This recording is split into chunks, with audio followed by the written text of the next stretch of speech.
शाइस्ता जिसने ठान ली है कि वो अपनी बहू अलीना को बिल्कुल उसी तरह से जलीलो ख्वार करके ही रहेगी जिस तरह से उसने सबीन पर इल्ज़ामात लगाकर शौकत की ज़िंदगी से बाहर निकाल फेंका था। जाती है अलीना अपने घर वालों के पास और जाकर बताती है कि उनके घर पर कुछ मेहमान आए हुए हैं। ये बात जानने के बाद फरीहा मालूम करने की कोशिश करती है अलीना से कि आखिरकार कौन है। अलीना जो कि बहुत अच्छे तरीके से जानती है कि अगर उसने खुरम का नाम ले लिया तो उसकी माँ को बिल्कुल भी अच्छा नहीं लगेगा, इसलिए वो सिर्फ रुबाब के कज़न बाजिल का नाम लेती है और कहती है कि इनका कज़न बाजिल आया हुआ है। इस बात पर रुबाब एक्सप्लेन कर देती है कि वो मेरी मम्मा के कज़न खुरम का बेटा है। ये बात सुनने के बाद फरीहा और सबीन सख्ते में आ जाते हैं। सबीन जिसकी ज़िंदगी तबाह बर्बाद करने वाला इंसान कोई और नहीं बल्कि खुरम ही था। अचानक से खुरम का नाम जब सबीन के सामने आ जाता है तो उसका माजी जैसे एक बार फिर से उसके सामने आ खड़ा हो जाता है। वो फिर से माजी के दुख में चली जाती है और इस बात का रुबाब को मालूम नहीं होता कि सबीन की ज़िंदगी को बर्बाद करने वाला कोई और नहीं बल्कि खुरम ही था।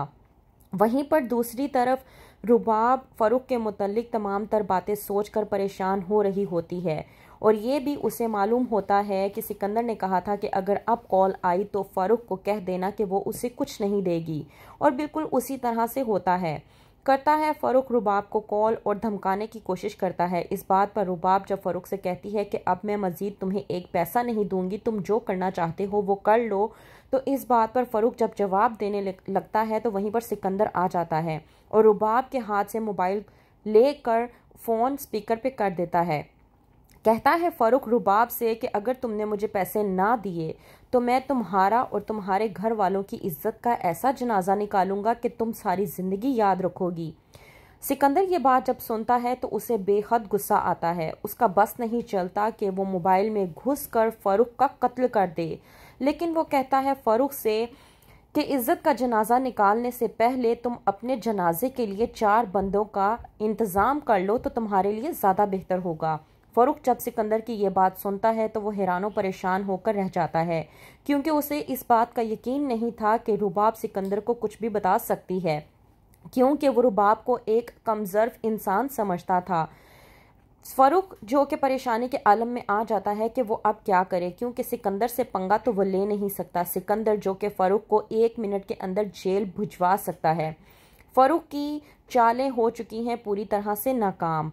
वहीं पर दूसरी तरफ सबीन के मुतल्लिक जब रुबाब को मालूम होता है तो रुबाब को बहुत ज़्यादा दुख होता है। जाती है वो सबीन के पास और जाकर बात करने की कोशिश करती है।